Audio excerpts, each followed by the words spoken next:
ঘাতক গাড়ি চালক জীবন দেবনাথ, যার বেপরোয়া গাড়ি চালানোর কারণে স্বামী স্ত্রীর মূল্যবান জীবন দুটি হারিয়ে গেল। রবিবার ত্রিপুরা সিপাহীজলা জেলা কমলাসাগর কসবেশ্বরী কালী মায়ের মন্দির থেকে পুজো দিয়ে ফেরার পথে ঘাতক গাড়ি চালক জীবন দেবনাথের গাড়ির ধাক্কায় এই পৃথিবী ছেড়ে চিরতরে চলে গেল আগরতলার মেধাবী এনআইটির ছাত্র তথা ত্রিপুরা গ্রামীণ ব্যাংকের একজন পদস্থ কর্মচারী দিবাকর ঘোষ এবং সঙ্গে তার স্ত্রী প্রিয়াঙ্কা ঘোষ। মাত্র 2 বছরের দাম্পত্য জীবনের পরিসমাপ্তি ঘটল এই ভয়ঙ্কর যান দুর্ঘটনার মধ্য দিয়ে। একমাত্র সন্তান হারিয়ে মা এক প্রকার দিশেহারা হয়ে পড়েছে। পিতা এতটাই হতভম্ব হয়ে পড়েছেন, তিনি মিডিয়ার সামনে হাসি মুখে ভাব ব্যক্ত করেছেন। সদ্য বিবাহিত দিবাকর ঘোষ ও স্ত্রী প্রিয়াঙ্কা ঘোষের মৃত্যুর পর দুর্ঘটনাস্থল থেকে যে তথ্য উঠে আসছে তাতে দেখা গেছে প্রায় খালি রাস্তায় ইকো গাড়িটি তাদের স্কুটিকে সজোরে ধাক্কা দেয়। তাতে ঘটনাস্থলে মৃত্যু হয় প্রিয়াঙ্কা ঘোষের এবং পরবর্তীতে আগরতলা হাঁপানিয়া ত্রিপুরা মেডিকেল কলেজ হাসপাতালে দিবাকর ঘোষ মৃত্যুবরণ করে। কোন জায়গাতে হয়েছিল ঘটনাটা? ওই তো করবাকালী বাড়ি থেকে ফেরার পথে। আচ্ছা, মানে যে মারা গেছে ওনার নামটা কি? দিবাকর ঘোষ। কোন জায়গা থেকে আইতাছিল তারা? করবাকালী বাড়ি থেকে। তো তারা বাড়ি কোন জায়গাতে? বাড়ি খোয়াই। মানে কতজন, মানে এর সাথে কি আর কি মারাটা গেছেন? ওকে হেয়ার ওয়াইফ। মানে হেয়ার ওয়াইফ কোন জায়গাতে মারা গেছে? বিশালগড় হসপিটালে। আচ্ছা, আপনারা এখন নিয়ে এসেছেন ইয়াতে হাঁপানিয়াতে? পুলিশ আইসিনি? পুলিশ আইছে। আচ্ছা আচ্ছা, এর নামটা কিটা? দিবাকর ঘোষ। বিয়ে করছিনি? বিয়ে না করছি ভাই। আচ্ছা আচ্ছা, বয়সটা কেমন বয়ের? হয়তো 28। আচ্ছা, আপনার ছেলে না?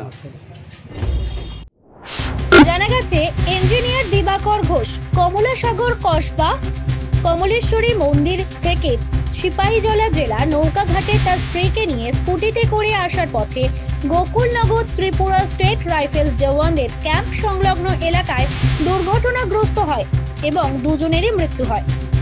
নিহত দিবাকর ঘোষের মা হাসপাতালে চিৎকার করে বলছিলেন, বাবা তোকে বলেছিলাম গাড়িতে করে যাওয়ার কথা, আমার কথা শুনলি না। কসবেশ্বরী কালীমা কেন ওনার বুক খালি করেছেন? রবিবার সর্পদেবী পুজোর দিন তাদের সংসার জীবন শুরু হওয়ার মধ্যেই শেষ হয়ে যায়। মেধাবী দিবাকর ঘোষের স্কুল জীবন শুরু হয় ত্রিপুরা খোয়াই জেলার সরকারি উচ্চ মাধ্যমিক বিদ্যালয় থেকে, তারপর আগরতলা উমাকান্ত একাডেমি, তারপর উচ্চশিক্ষা এনআইটি কলেজ থেকে। সবাই মিলে 5 জনে মিলে বুক দিয়া গাড়ি তুললা, কিন্তু আমরা খুঁজে গাড়ি দিয়ে দিতাম, গাড়ির স্কুটি দিয়ে নৌকা ঘাট যাইব কইছে, নৌকা ঘাট যাইব কইছে পরে তারপরে আমরা গাড়ি তুলছে, তারপরে নৌকা ঘাট যাইব কইছে, কুত্তে ঘর হয়েছে গাড়ি অ্যাক্সিডেন্ট। আপনারা কি এই গাড়িতে ছিলেন? আমরা আরেকটা গাড়ি তুলছি।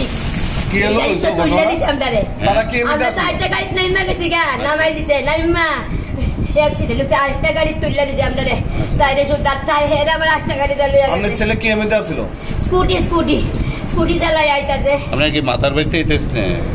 কসবাগালি বাড়ি। কসবাগালি বাড়িতে কোথায় যেতে আসলেন? আমরা তো বাড়ি যাবো গা, আর তারা নৌকা ঘাট যাইব কইছে। আচ্ছা, তারা বাড়ি কোথায়? তারা নৌকা ঘাট যাই, আমরা একসাথে যাবো। তারা তো বিলুনিয়া তাই এমনি কালকে যাইবো, মানে বুধবারে যাবো বিলুনিয়া। আচ্ছা, এখন যাইতো না এইটার লেগে। দিবাকর এনআইটি কলেজ থেকে বিটেক পাস করে পরবর্তীতে বেশ কয়েকটি বেসরকারি প্রতিষ্ঠানে চাকরি করেন। তারপর ত্রিপুরা গ্রামীণ ব্যাংকে চাকরি পেয়ে দক্ষিণ জেলা বিলোনিয়াতে সহকারী শাখা প্রবন্ধক পদে কর্মরত ছিলেন। দুর্ঘটনায় একই সঙ্গে এই দম্পতির মৃত্যুর পর বাবা মা নিঃস্বৃত্ত হয়ে গেলেন। মা বারবার আর্তনাদ করে বলছিলেন, আমার একমাত্র সন্তান ও পুত্রবধূ ছাড়া আমি কিভাবে বাঁচব। ত্রিপুরায় যান সন্ত্রাস একের পর এক মায়ের বুক খালি করে দিচ্ছে। ত্রিপুরায় যানবাহনের সংখ্যা হু হু করে বাড়ছে, কিন্তু রাস্তায় নেই ভালো ট্রাফিক ব্যবস্থা, নেই তেমন কোনো দেখভাল।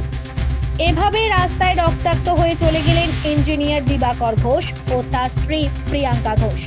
প্রশ্ন একটাই, ছোট্ট এই ত্রিপুরায় এভাবে রাস্তায় আর কত প্রাণ অকালে ঝরে যাবে? ত্রিপুরা থেকে বিক্রম কর্মকারের রিপোর্ট, জেলার বার্তা।